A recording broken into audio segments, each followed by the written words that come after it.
are BACHA BAZI, or also known as Chai Boys. Hello guys, and welcome back to this new episode. Today we are going to talk about something extremely fascinating, that is BACHA BAZI or Chai Boys, also sometimes known as Bazi Barish, which means beardless boys. Okay, so there's a custom, and I'm using present tense, though according to the Taliban laws and according to the rigidity of those laws, BACHA BAZI should at this point be a very much under control phenomenon. But we do know that cultural traditions are very difficult to eradicate. And BACHA BAZI or Chai Boys is one of them. It comes from an older tradition in Central Asia, but it's known with this term and very specific to Afghanistan at this point.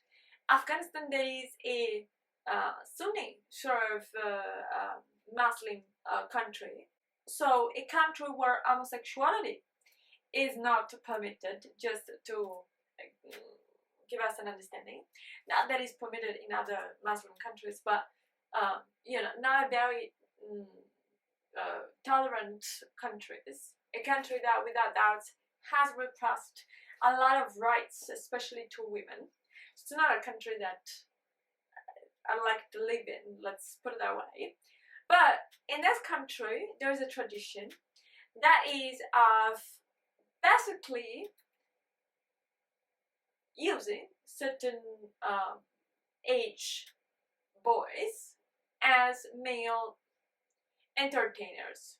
Okay, you see my face, so let's talk about that. Entertainers, and I'm not using the word prostitutes. And I'm not using the word prostitutes, though they sometimes become prostitutes. And most of the times, they are sexual victims of assault. Those boys are, in other words, sold by their parents. Now I'm saying sold, but the reality of the fact is that probably they are, meaning the parents are convinced that by giving those boys, they will first of all have money, and the boys will receive education and ways to climb up the ladder.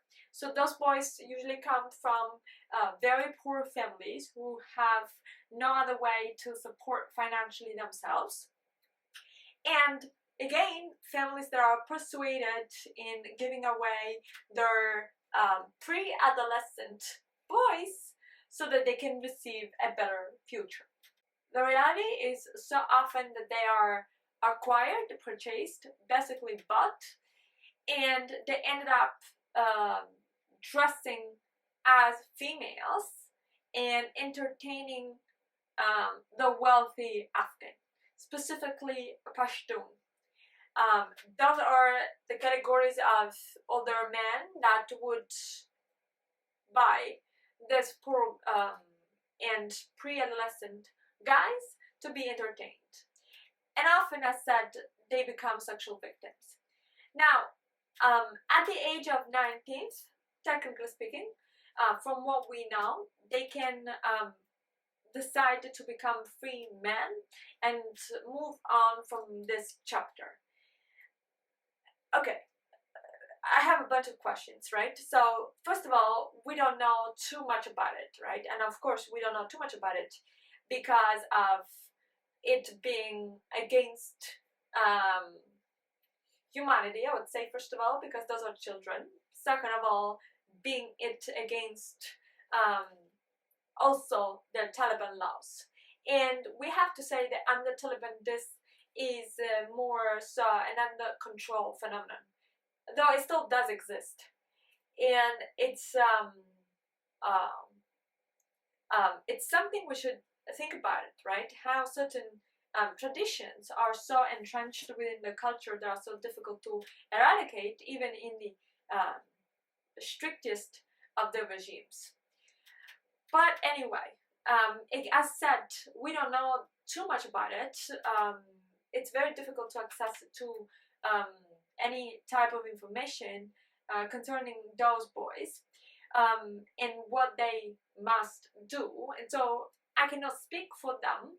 I can only have my own perspective in evaluating and naturally, so I would say a little judging the situation. But guys, I leave to you all the comments. Did you know about the BACHA boys, also known as Chai boys? Let me know in the comments below, and we'll talk next time in a new different video with something probably happier. Okay guys, that's it for today, and if you have enjoyed the video, don't forget to like it and subscribe to the channel. We'll talk next time. Bye.